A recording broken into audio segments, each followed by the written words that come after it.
First of all, the philosophy of Marxism is materialism.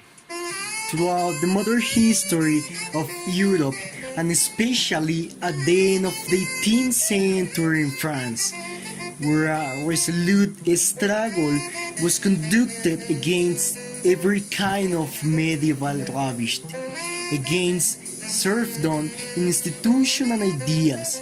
Materialism has proved to be the only philosophy that is consistent true to all the teachings of natural science and hostile to superstition, Kant, and so forth. The enemies of democracy have therefore always exerted all their efforts to refute, undermine, and defame materialism, and have advocated various forms of philosophical idealism, which always, in one way or another, amounts to the defense or support of religion. Marx and Engels defended philosophical materialism in the most determinate manner and repeatedly explaining how profoundly erroneous is every division from this basis.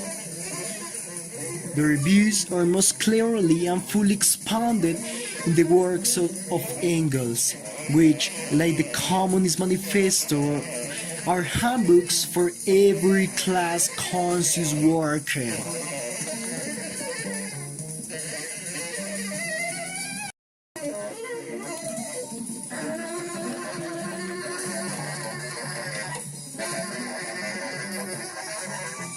But Marx didn't stop at the 18th century materialism. He developed materialism to a higher level.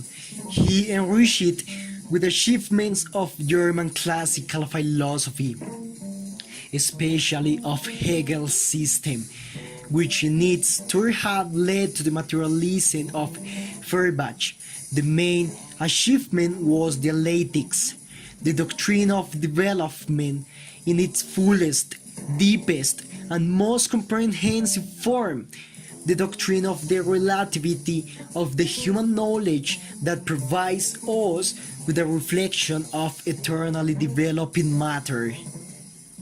The latest discoveries of natural science, radium, electrons, the transmutation of elements, have been a remarkable confirmation of Marx's dialectical materialism despite the teachings of the bourgeois philosophers with the new reversion to old and decadent idealism.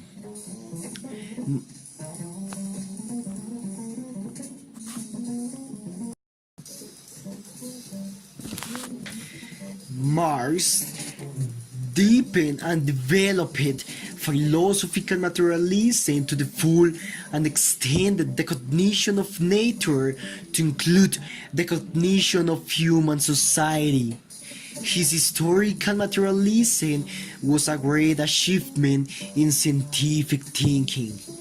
The chaos and arbitrariness that had previously ranged in view on history and politics were replaced by a strictly integral and harmonious scientific theory, which shows how, in consequence of the growth of productive forces out of one system of social life, another and higher system develops.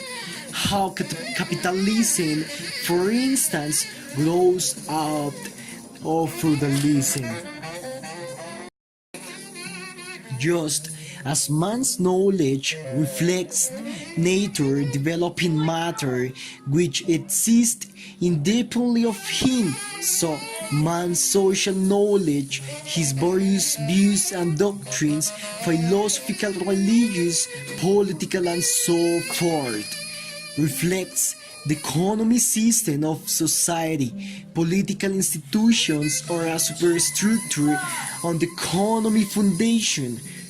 We see, for example, that the various political forms of the modern European states serve to strengthen the domination of the bourgeoisie over the proletariat.